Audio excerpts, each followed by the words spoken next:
आज हम बात करने वाले एक प्रूफ के बारे में, और वो प्रूफ ये है कि ध्रुवण कोण पर आपतित किरण और अपवर्तित किरण कैसे होते हैं, लंबवत होते हैं। तो देखो, सबसे पहले ध्रुवण कोण क्या होता है।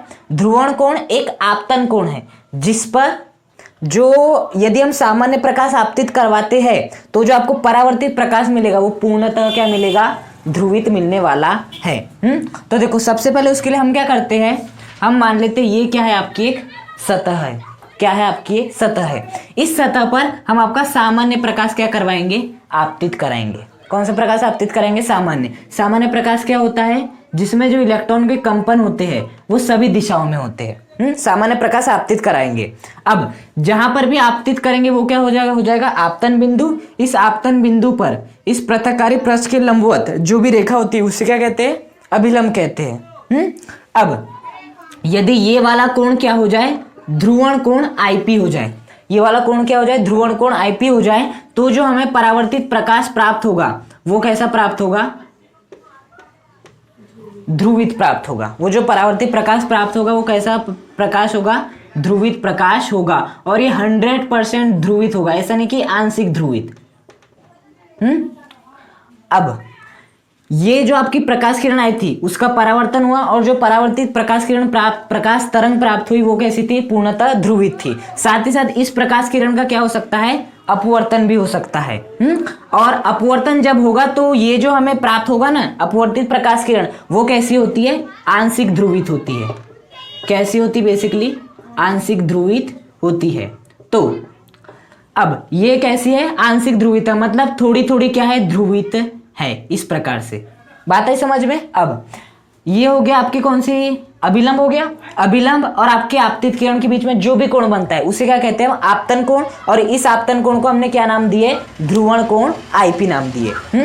ये कौन सी आपकी प्रकाश है, परावर्तित प्रकाश है। और परावर्तित प्रकाश अभिलंब के बीच जो भी कोण बनता है उसे क्या कहते हैं, आर कहते हैं। क्या कहते हैं, बेसिकली उसे आर कहते हैं। लेकिन परावर्तन का नियम हम पढ़ चुके हैं। परावर्तन के नियम के अनुसार आपतन कोण किसके बराबर होता है, परावर्तन कोण के बराबर होता है।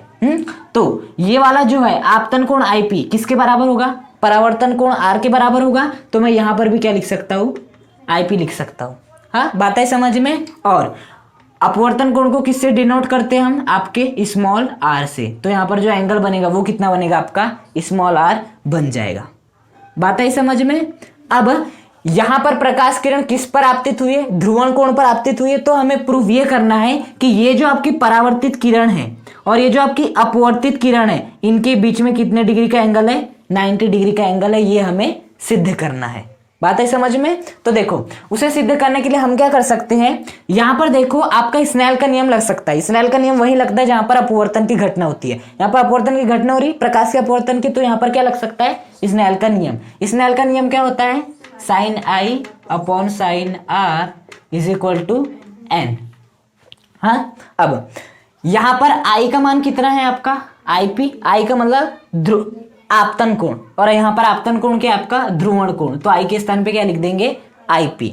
अब आर क्या होता है, अपवर्तन कोण। अपवर्तन कोण क्या है आपका, आर है। क्या है, बेसिकली आर है।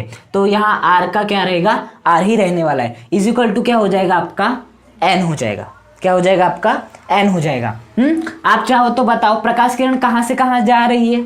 प्रकाश किरण जा रही है माध्यम 1 से माध्यम 2 में। तो प्रकाश किरण जहां पर जाती है वो माध्यम का नंबर पहले लिखा जाता है। ये वाला माध्यम नंबर 2 है, ये वाला माध्यम नंबर 1 है। कहां से प्रकाश किरण आ रही है, माध्यम नंबर 1 से। तो जो अपवर्तनांक लिखा जाएगा वो क्या लिखा जाएगा, n21। अपवर्तनांक लिखने का एक तरीका होता है कि जहां पर प्रकाश किरण जाती है वो पहले, और जहां से प्रकाश किरण आती है वो बाद में। तो n21। बात है समझ में। अब इसे क्या नाम दे देंगे, समीकरण नंबर 1। अब यहां पर हम ब्रूस्टर के नियम से क्या जानते हैं, ब्रूस्टर के नियम से हम जानते हैं कि tan IP किसके बराबर होता है, आपके n के बराबर होता है। किसके बराबर होता है, n के बराबर होता है। जहां पर n क्या होता है, आपका अपवर्तनांक होता है। क्या होता है, अपवर्तनांक। और यहाँ पर क्या आ जाएगा, n21 आ जाएगा। कहां पर प्रकाश किरण जा रही है, माध्यम नंबर 2 में। कहां से आ रही है, माध्यम नंबर 1 से आ रही है। अब देखना, ये जो आपका tan IP, इसे आप ऐसे लिख सकते हो, sine IP upon cos IP is equal to n21 लिख सकते हैं, क्योंकि आपका tan थीटा बराबर क्या होता है, sine theta upon cos theta.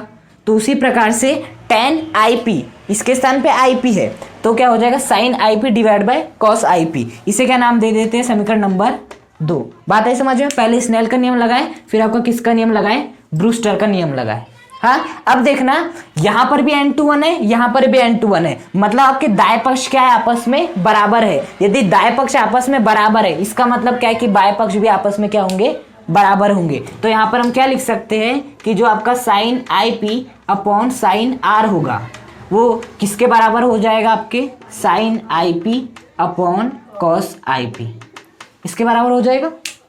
आपका दाएं पक्ष आपस में बराबर है, मतलब बाएं पक्ष भी क्या हो जाएंगे, आपस में बराबर हो जाएंगे आपके। अब देखो साइन IP से साइन IP क्या हो जाएगा, कैंसल, क्या बचेगा 1 upon sine R is equal to 1 upon cos IP बच जाएगा। अब देखना इस दोनों पक्षों को क्या कर दो, आप पलट दो। हाँ, इसे भी पलट दो, इसे भी पलट दो, तो फाइनली हमारे पास क्या आ जाएगा, आपका sine R is equal to cos IP आ जाएगा। साइन इसे भी पलट दिए और हमने इसे भी पलट दिए। अब देखना sine R is equal to cos IP को आप ऐसे लिख सकते हो, जैसे कि आपका कहीं लिखा है कॉस थीटा, तो इसे क्या लिख सकते हो आप, साइन 90 माइनस थीटा। कभी ना कभी पढ़े होंगे आपने, कॉस थीटा को आप लिख सकते हो साइन 90 माइनस थीटा। तो उसी प्रकार से थीटा के स्थान पे क्या है, IP, तो इसे मैं क्या लिख सकता हूँ, साइन 90 माइनस IP लिख सकता हूँ। जैसे मैं हम cos थीटा को sin 90 माइनस थीटा लिख सकते हैं, वैसे ही cos IP को हम क्या लिख सकते हैं, sin 90 माइनस IP।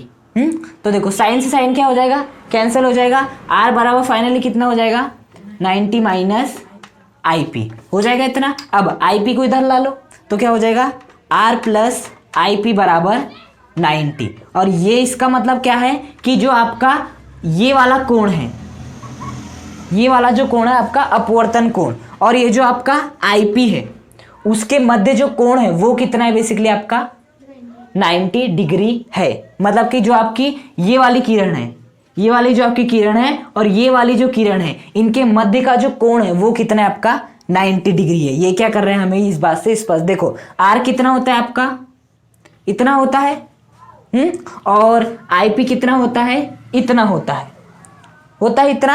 अभी हमें केवल इस R और इस IP के बीच का मान मालूम है, वो कितना है, R plus IP is equal to 90। अब यदि मैं बात करूं यहां से लेके यहां तक की कुल मान की, ये इसका मान कितना है, 180 डिग्री। एक सीधी रेखा पर जो कोण बनता है वो कितना बनता है, 180 डिग्री बनता है, 180 डिग्री बनता है। अब इस R और IP का योग मिला के कुल कितना है, 90 डिग्री। तो बताओ यदि टोटल 180 है, इतना और इतना यदि 90 है तो इतना कितना होगा, 90 होगा। तो इससे स्पष्ट हो रहा है कि ये जो आपकी कौन सी किरण है, परावर्तित किरण और अपवर्तित किरण, उसके बीच का एंगल कितना है, 90 डिग्री है, जो कि हमें प्रूफ करना था। कैसे हो, फिर से देखो एक यदि आपकी सीधी रेखा है तो उस पर जो एंगल बनता है वो कितना बनता है, आपका 180 डिग्री का बनता है। ये जो एंगल बना है वो कितने डिग्री का बनता है, 180 डिग्री का। लेकिन हमें ये बीच से आपकी एक रेखा जा रही थी, और ये एक रेखा थी आपकी इस प्रकार से, और ये वाली एक रेखा थी। हमें उसने इतने का मान प्लस इतने का मान, ये था आपका R, ये था आपका IP। तो इस R और IP का योग कितना दिया था, 90 डिग्री। टोटल कितना है, 180। ये इस R और इस IP का मान कितना है, 90। तो बता सकते हो इतना कितना होगा, 90 तो होगा। और वही तो प्रूफ करना था हमें कि इसके बीच का एंगल कितना है, 90 होता है, जो कि हमने प्रूफ कर दिए। बात है समझ में। तो यही सिद्ध करना रहता है कि, और ये ऐसा कब होता है, आपके केवल ध्रुवण कोण पे, ध्रुवण कोण पर जो कि परावर्तित किरण होती है और जो आपकी अपवर्तित किरण होती है परस्पर क्या होती है, लंबवत होती है।